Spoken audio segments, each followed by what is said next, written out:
As we look around this large marina, we see a flurry of activity as everyone is securing their boats. Luckily, we're on the more sheltered side of our pier, but we are still focused on making sure that Gargoyle is safe and sound here for this major storm.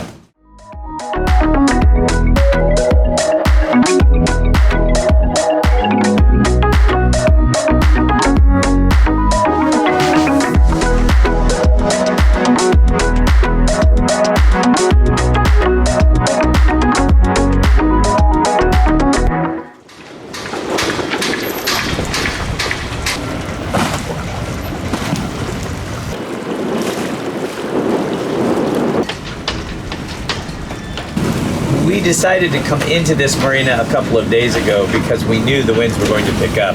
But this morning we received a gale warning from the marina itself, advising everyone to make sure their boats were secure because we were expecting to see winds peak around 60 to 65 knots. We look around this large marina, we see a flurry of activity as everyone is securing their boats. Luckily, we're on the more sheltered side of our pier, but we are still focused on making sure that Gargoyle is safe and sound here for this major storm. There are a large number of very large super yachts here. One just over my right shoulder here. This morning they had divers in the water checking to make sure that both anchors were well secured on the bottom. As for Gargoyle, we've taken a couple of extra precautions here. So we do have springs on our stern lines that are holding us up against the concrete piling. We're also pulled fairly far forward, so we've got a good gap behind us. We've recently added a large inflatable fender for the stern of the boat just in case we do get pushed back by a surge. And then we've added an additional number of inflatable fenders, which we now have shifted to the leeward side of the boat because we do have a large steel hulled boat on the starboard side. One last addition that we're preparing to do is we will add a spring line to midship on the windward side of the boat, and that will help her from swinging too far to starboard also. So Carla and I are going to get that done now, and then it's just wait and see time.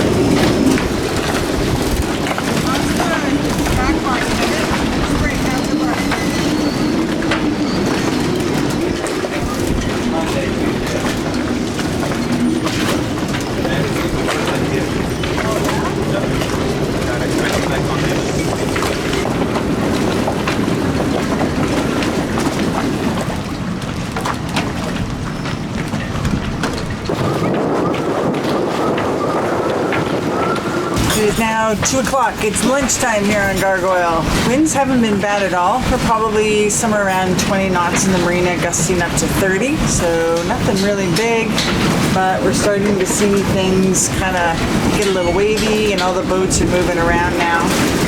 The peak of the storm hits at about 9 o'clock tonight. So we've got everything battened down and we're just going to wait to see how much fun it gets. Capitan is working hard here in the galley. Yeah? He's making some cheese sauce and some pasta. Oh, he's making some garlic bread. He is making some garlic bread. Wow. Of course, he's always got a supervisor, doesn't he? He does always have his little supervisor. Little supervisor. Our crew actually leaves on Saturday and we were going to depart the marina, but we've made the decision to stay until Monday just to wait out the weather. The storm that's causing all of the issues here in Europe, you can see it's really hitting northern Europe and then it's coming down into the Med Sea. And if we look at Palma, you can see the middle of the Med is really, really blowing. Here's a breakdown of the winds that we're going to see. You can see we're around the 20 knots, and this is when we kind of peak right around 10 o'clock where we're seeing 40 plus knot gusts.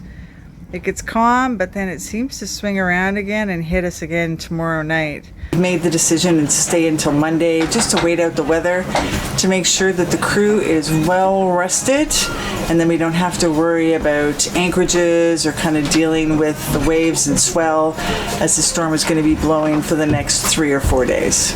Sam's not even stressed out, are ya?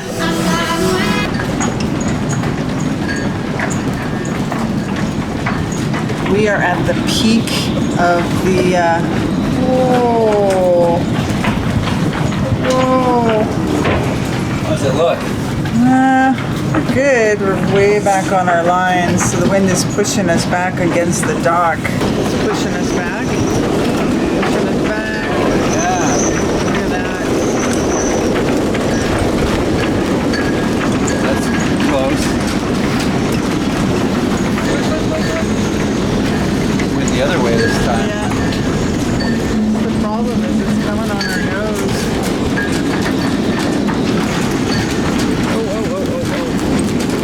Yeah.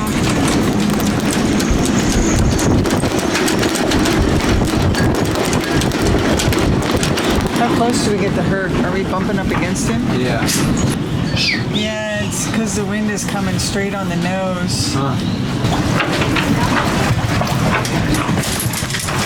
There we go.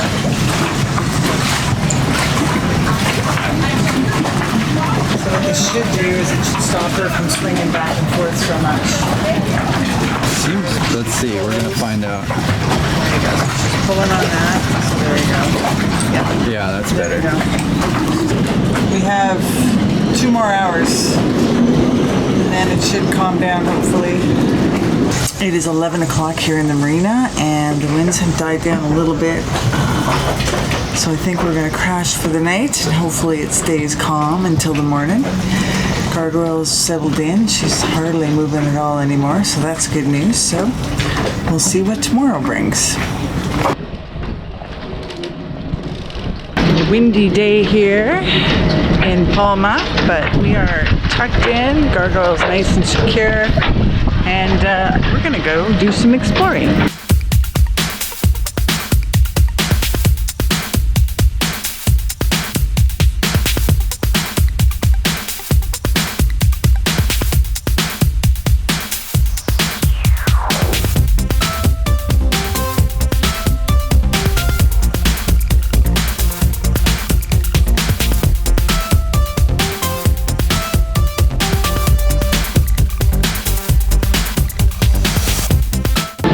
Today is All Saints Day here in Mallorca, actually in Spain, so it's a holiday and the cathedral's closed. So we're gonna go see if we can find something else to explore.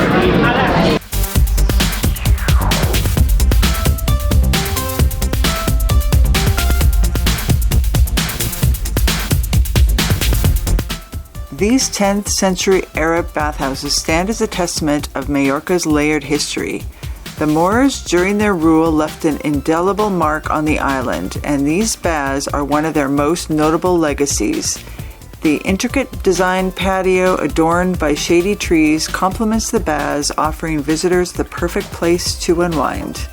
Okay, check on Arabian baths. Now we're gonna go get some pastries.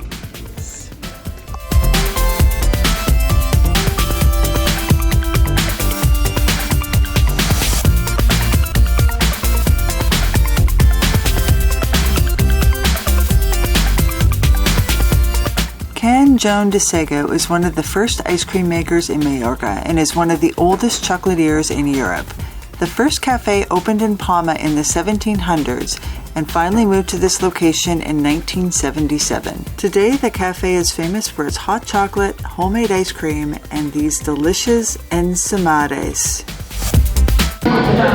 See. All right, we're going in.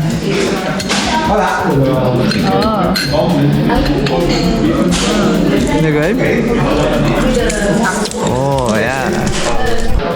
All right, we have filled up with pastries and coffee, and we're on our way to the next stop.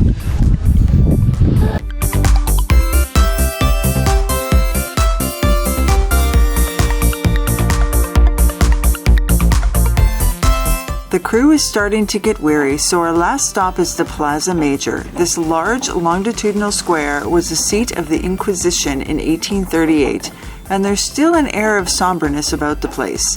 Today, the ground floor is full of restaurants, bars, and depending on the day, artisan markets, as well as local festivals, which are celebrated here with concerts and dancing.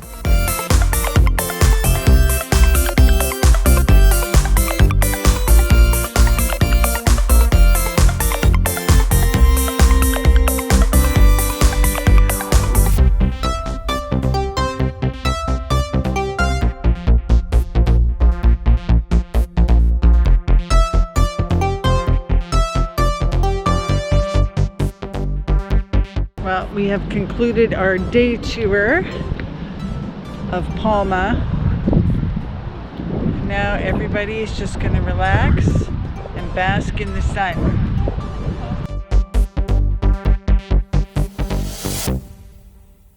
It is evening and we're going To the sandwich Get shop. that ham. Party and ham. We're going to a ham shop. Bianca and friends. Everything is lit up in the marina tonight. All the masks.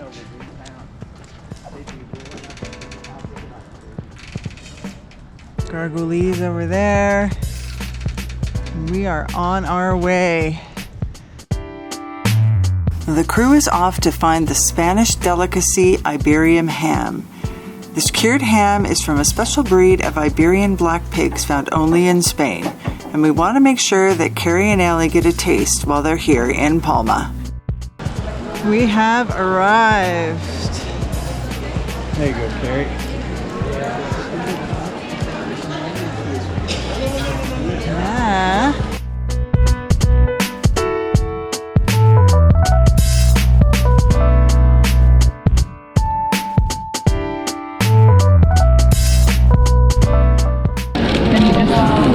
Oh, so it was fresh. He shaved us off a piece to try. He said, "Want to try this?" I don't know. Yeah, we want that. Let it go.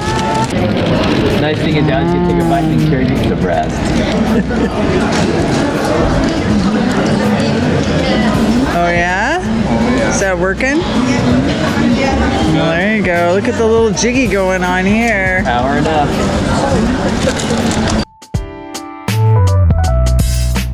And now it's tapa time. Tapas, tapas, tapas.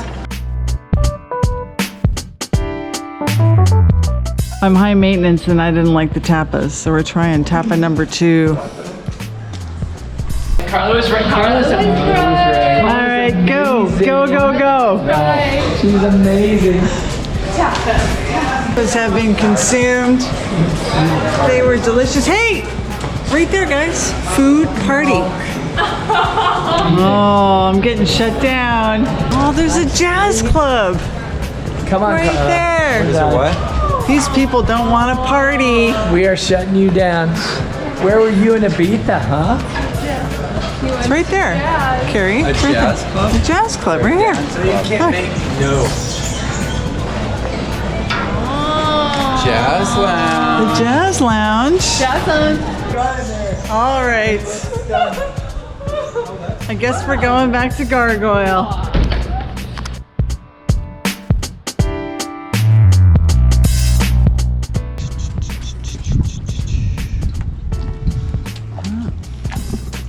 Hold that line tight, baby. That's a wrap, folks.